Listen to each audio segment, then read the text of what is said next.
សួស្តីទាំងអស់គ្នាចឹងថ្ងៃនេះខ្ញុំបង្ហាញតាក់ទងទៅនឹងការដាក់ animate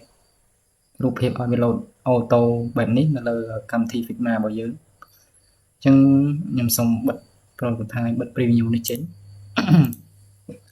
ចឹងដំបូងអ្នកនរគ្នាត្រូវហៅ frame មកប្រើទី1ចឹងខ្ញុំបង្កើត frame ចឹងអ្នកនរគ្នាអាចប្រើ tool frame នេះមកចុច shortcut អក្សរ F តបមកឃើញកន្លែងនេះឃើញមាន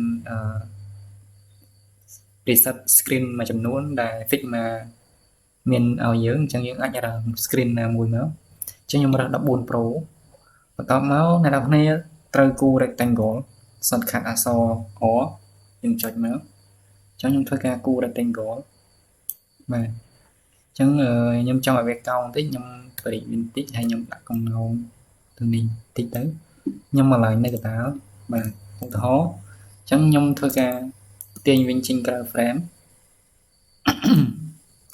បន្តមកទៀតខ្ញុំធ្វើការចុច copy ចុច Alt ជាមួយនឹង Shift ឲ្យជាប់ដើម្បីវារត់ស្មើ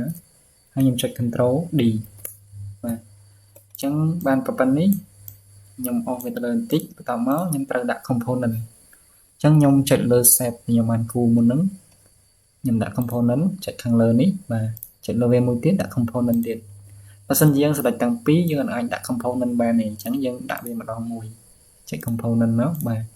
អញ្ចឹងបានប៉ុណ្្នេះហើយអ្នកនរគ្នាត្រូវ copy ចេញមកក្រៅ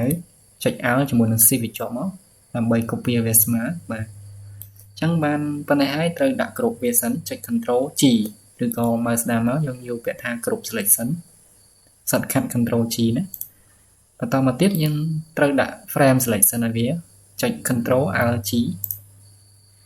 ហើយយើងត្រូវ tick កន្លែង clip content នេះផងដើម្បីឲ្យយើងអាចទាញមកឲ្យចូលក្នុង frame របស់យើងហើយខ្ញុំធ្វើការចាប់ទាញមកអញ្ចឹងខ្ញុំដាក់វាកឹបបែបនេះបន្តមកទៀតខ្ញុំ off frame នេះមកខាងនេះបន្តិចហើយយើងអាច copy មកខ្ញុំចុច Alt ឲ្យជាប់ copy ត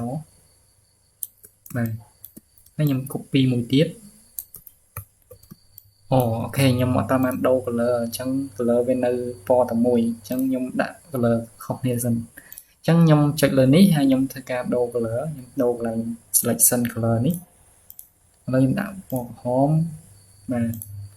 ទទី3ខ្ញុំដាក់ពណ៌ផ្សេងទៅឧទាហរណ៍តែឥឡូវខ្ញុំដាក់ពណ៌ស្វាយ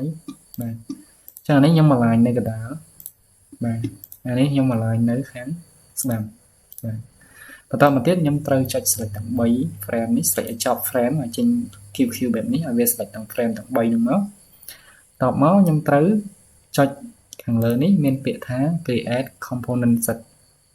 create component set ចុចលើវានឹងមកអញ្ចឹងវានឹង create component set នេះទៅទាំង3 set ទាំងអស់តមកទៀតយើងត្រូវដាក់ prototype ឲ្យវាយើងចូល prototype ហើយខ្ញុំឈរលើ save one នេះហើយខ្ញុំអស់កន្លែងសញ្ញាបូកនេះចុះមកក្រោមហើយនេះខ្ញុំដូរដាក់ after delay តមកខ្ញុំដាក់ទៅនេះដាក់1000